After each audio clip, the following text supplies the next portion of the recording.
Today, I'm going to talk about the 5 reasons for your health that you should be drinking water, H2O, every single day. Number one, hydration. Number two, it lowers your appetite before a meal. Number three, water flushes out toxins. Number four, it keeps your kidneys working. And number five, it keeps your mind sharp. All right, let's dive in. You ready? Okay, I'm going to go through this. And reason number one, hydration. Now, this might seem obvious to you, but our bodies are made out of 60% water, H2O. If you weigh 150 pounds, that means 90 pounds of you is actually water. That's about 11 gallons. Or if you want to actually translate that into the bottles of a beverage, that's 22-liter bottles of a beverage, your favorite beverage. Now, think about it. You have to maintain this amount of liquid in your body for your health every single day. Doesn't mean you have to drink it all. You're going to keep a lot of it with you, but we all lose about half of the liquid every day through urine, stool, and our sweat. And of course, that depends on how active we are. If we're exercising and sweating a lot, we're going to actually lose a little bit more. If we're going to the bathroom a lot, we're also going to lose a lot as well, whether that's urine or stool. Got diarrhea, you're actually flushing out a lot of water. And by the way, there is also evaporation from your skin, and you lose about another half gallon invisibly through the humidified air as you exhale, right? So, you go in front of a mirror and you go, right? And you'll see that the fog on the mirror, that's water vapor that's coming out of your breath, all right? That part, the evaporation, the humidity in your breath, when you lose that, that's called insensible loss of water. You don't even know it, all right? So you lose 3/4 of a gallon of liquid every single day that you need to replenish. And drinking water is the best and easiest way to be able to do it. Now, there's water in food. For example, if you eat an apple, there is some juice in an apple. Or if you're eating a tomato or tomato sauce, of course, there's liquid in that. And if you're eating fish or chicken, right, there's water in the flesh itself. But that's not nearly enough to help you keep up with your hydration needs, what your body actually needs. So, how much water should you actually drink for hydration? Well, it's not as easy an answer as you'd think, right? So like it used to be, you drink 10 glasses, 8 to 10 glasses of water a day and you'll be fine. Nope. In fact, different groups actually recommend different things. The US Institute of Medicine, for example, recommends 10 to 15 cups of water every day. Not necessarily correct. If you're a big person, you might need more water. If you're a super active person at any size, you might need more water. So what I'm telling you is that you should drink just as much water as your body tells you to. Pay attention to your body's signals. If you feel thirsty, you're probably low on the water, go ahead and drink something, all right? And obviously, if you lose a lot of water, you could feel dizzy or lightheaded because you just don't have enough liquid in your body to keep up your blood pressure, all right? And you need that liquid in your circulation to be pumped to your brain, so you could be lightheaded as well. Then drink some water. There's no magic number that's right for everyone, all right? I know everybody wants to biohack and come up with their own unique number. Listen, I would tell you, rather than count cups of what you're drinking, here's a simple trick to kind of know how well you're doing on a hydration level, all right? This is sort of like in every person's approach. Doesn't require any technology. Number one, look at the color of your urine when you pee.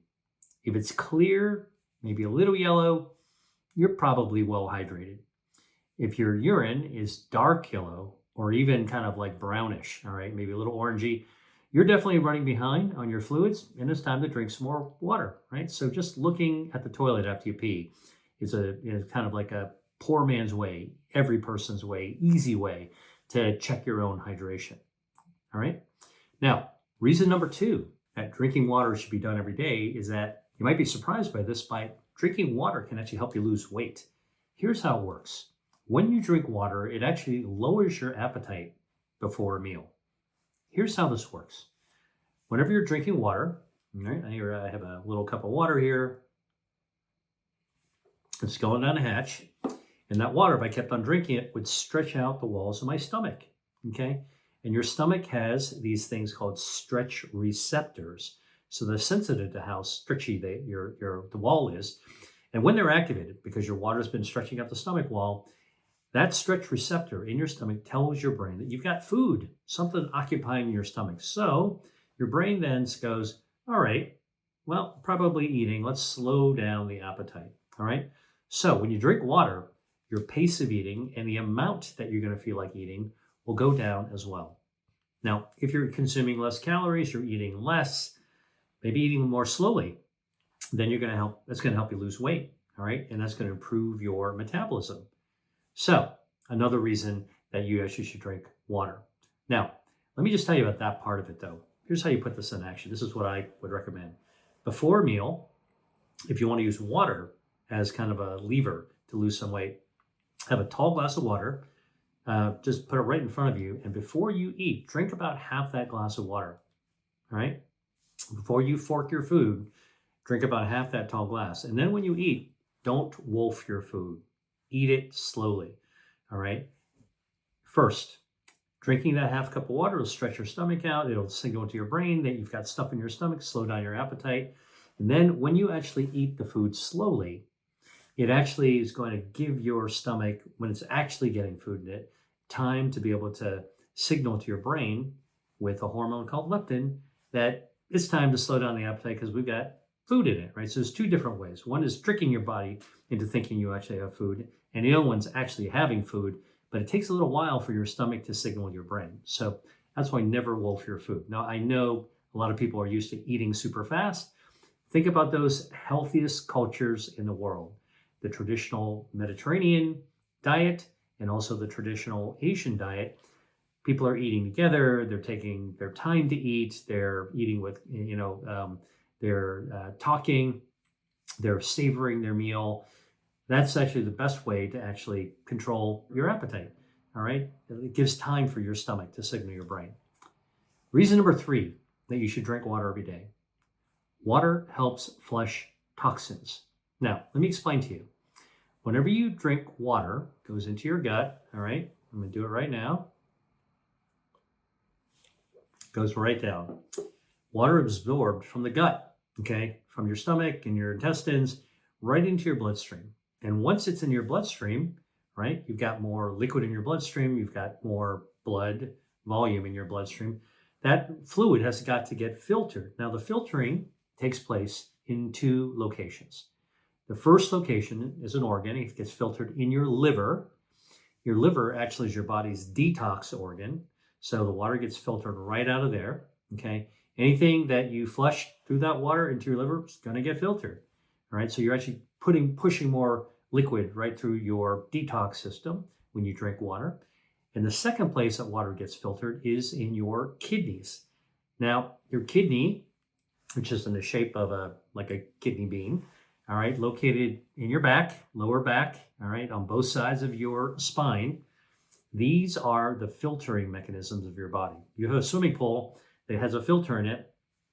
That's what your kidney actually does. The more water you drink, the more filtering takes place, because at the end of the day, the kidney helps to balance the amount of water that's in your bloodstream as well. So think about the sink that you, like your kitchen sink, you fill it with water. The more water you have, the more there is to drain, and the more pressure there is to drain the sink faster. This is also going to help flush toxins out of your body. So one is that you're putting the amount of fluid in your body through your liver, which is a natural detox machine. And the other one is that you're flushing the water right through your kidney, and the kidney actually releases toxins and things right out through the glomeruli. These are the little filtration units in your kidney, and then you just pee it right out, okay?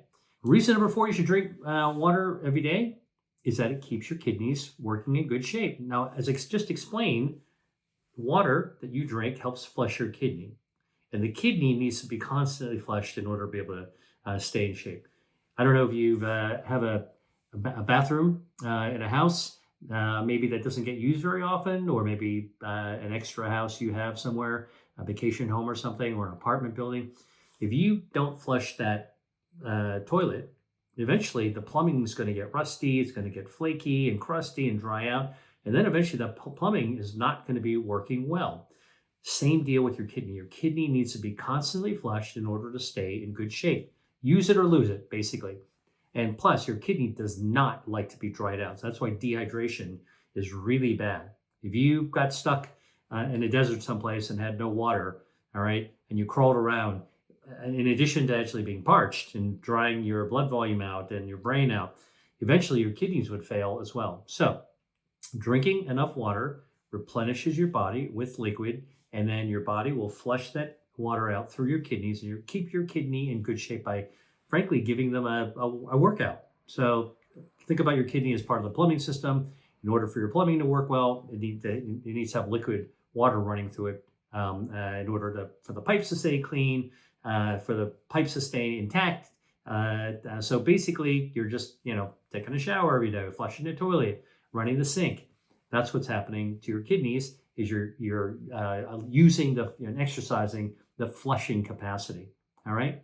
Now, reason number 5 that you should drink water every day. Water keeps your mind sharp. All right. So if you're surprised by that, you shouldn't be. Your brain is 75% made out of water. All right. And in order for your brain to work, now your water, 75% water, but the rest of it are neurons. These are basically like an electrical system wired inside your skull with nerves that are firing continuously. Now, you probably know this, but the brain has 2 lobes to it, the left lobe and the right lobe. Each lobe is packed with neurons, and it sits on your skull, kind of like on a platter. And then you've got the hindbrain going right behind it, all right? And that's actually goes right down at the very end into your spinal cord. All right, the spinal cord goes right up into the base of the brain that way. This is actually packed with neurons, electrical wiring. And in order for the electricity to be running smoothly, the brain can't be dried out. It has to be kind of like a sponge. It's got to be nice and moist in order for all those cells, those nerve fibers that have to connect perfectly and communicate with each other. In order to be able to be that, to do that, they have to be hydrated. Now, studies have shown that when the brain gets dehydrated, guess what happens? You lose your attention span, right? People who are like out in the desert, they can't focus anymore. Affects memory as well. And, the bottom line is that it's pretty easy to get behind in your liquid. And this, by the way, happens to elderly people if they're, they don't have a caretaker or a family member who's actually watching out for them. It's easy to get behind drinking water, having liquid in your body. And then, then their brain gets relatively dehydrated and their attention span gets worse and their memory gets worse, and you get more concerned over their state of mind and do they have dementia? Or if they have dementia, dehydration actually will make things even worse. All right. Now, so how is it that water actually plays a role for your nerves, right? I mean, if it's really electrical circuits, you put water in it and short out the circuit. It doesn't happen because the nerves are insulated, but the water in your brain contains an electrolyte called sodium, right? I know you probably think of sodium in terms of high blood pressure, but there's another role of sodium, which is that it keeps the electricity running well in your nerves. And you need sodium for your nerves to have the current for normal brain function. You dry out the brain, the electrolytes like sodium shifts, all right, in and out of your brain tissue. And this can cause your brain to shrink and ultimately can cause brain damage, all right? Now, most people who drink some water and liquid, that's not going to be a problem. But what I'm trying to do is to give you a reason to think about the fact that drinking water regularly is actually very, very important. And in fact, if you are so depleted from water to the point that your brain isn't working well, you lose your attention span, your memory starts to go, guess what? At that point, your blood actually starts to get thick as well, because obviously you don't have enough water in your bloodstream, all right? And then this is actually quite a dangerous situation because blood clots can form when the blood is really thick. And if that happens in your brain, boom, you got real brain damage, all right? That's like a stroke. So, not trying to scare you, I'm just trying to tell you that there's a big continuum of having, being well hydrated and then eventually not paying enough attention and really, really getting hydrated. So absolutely key for your health to stay hydrated, not only for your kidneys, but for your brain as well. And if you want to keep your mind sharp and you want to have a good attention span, and you want to be able to have a good memory, got to stay hydrated. All right. Good news is that when your body's hydrated, your brain will be hydrated as well. Remember what I told you? Just check out the color of your pee, your urine. That'll actually tell you a lot. All right. So that's one of the ways that I do it. It's a super simple way. You don't need a wearable to figure that out. All right. Hey there. Check this out. I've got a special resource on the 5 science-based ways to lose fat that I made just for you. And it's free. Many of us want to lose weight for our own reasons, but I'm here to tell you that there's an even better reason to lose harmful excess visceral fat for your health. And guess what? In this resource, I share the 5 things that anyone can do to lose harmful excess body fat. All you have to do is click the link below to access the resource. Now, back to the video. Now, I got some extra pro tips for you when it comes to drinking water. All right. Number 1, even though you need to drink water all the time, always make sure you're drinking potable water. Potable means drinkable, safe to drink. And the reason is this: if the water isn't safe to drink, if it's contaminated with bacteria, and one that we in medicine always think about, like in the emergency room, if you drank E. coli, all right, which comes from feces and contaminated water, all right, when you drink that, E. coli gets in your system, you're going to get sick. And one of the things that's going to happen is you're going to have diarrhea, all right? And when you have diarrhea, you really lose a lot of water. So you don't want to actually drink water that might be contaminated with a bacteria. And by the way, in that same situation, you're losing water through diarrhea. You might not be able to find clean water to drink easily, all right? So this is actually a concern, not for most people, but if you're traveling on vacation in areas where water is known not to be safe to drink, that's actually where you need to watch out. You might want to bring your own container of water, make sure that you have your own way of being hydrated. And there are these little kits where you can take dirty water and filter them and purify the water so you can drink it again. All right. Now, one thing that a lot of people do is take plastic bottles of water, right? Bottled water. That's become so common these days. I'm actually going to tell you not to drink out of plastic bottle. And the reason is we now know that plastic, like a water bottle, will shed microplastics right into that water. We're consuming plastics. You know that recent studies have shown that the typical person in a country like the United States will consume so much plastic in a week, it adds up to about a credit card's worth of plastic. Now, the plastic doesn't only come from water bottles. It comes from packaged food. It comes from toothpaste. It comes from skin cream. It comes from shampoo.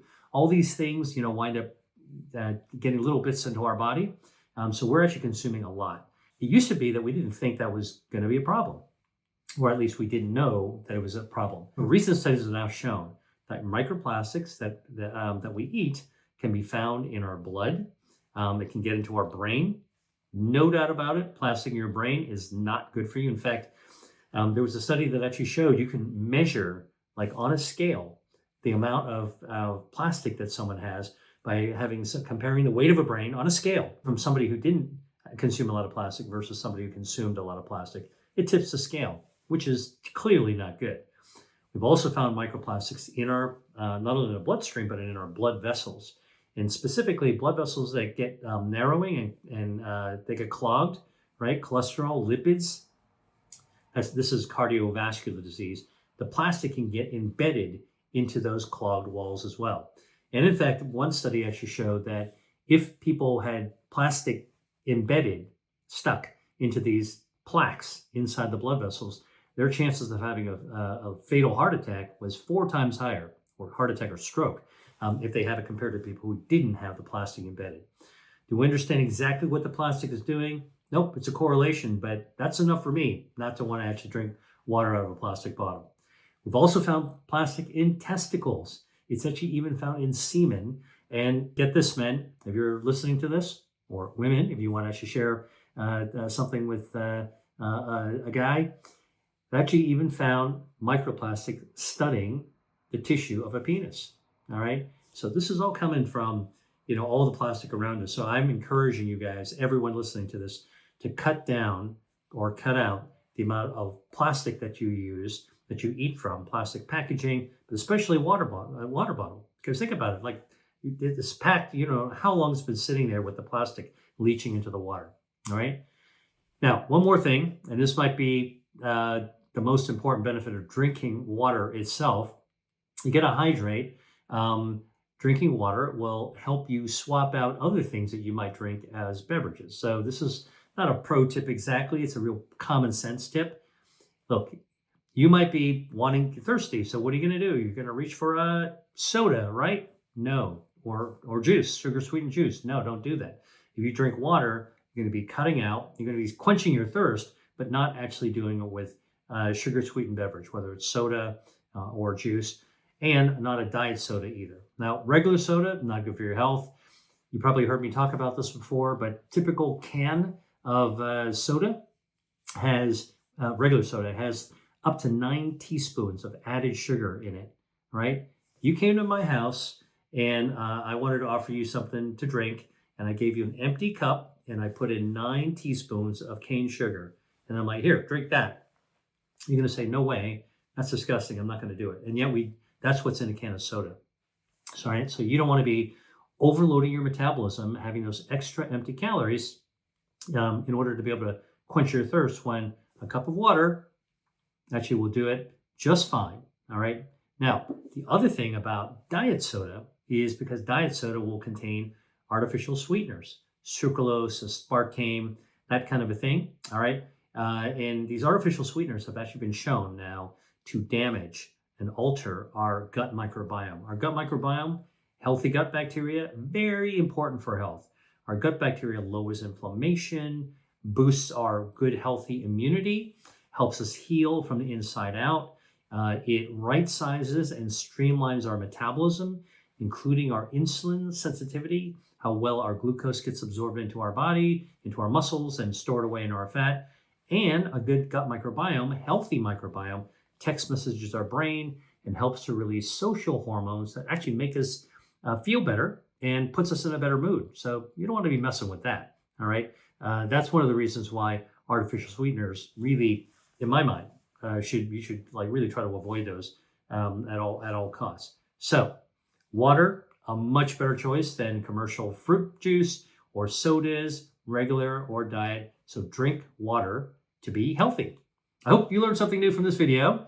Thanks for watching, and I'll see you on the next video. Dr. Lee out. Hi there. If you enjoyed watching this video, I know you'll love the next one. Stay here and check it out, and I'll see you there.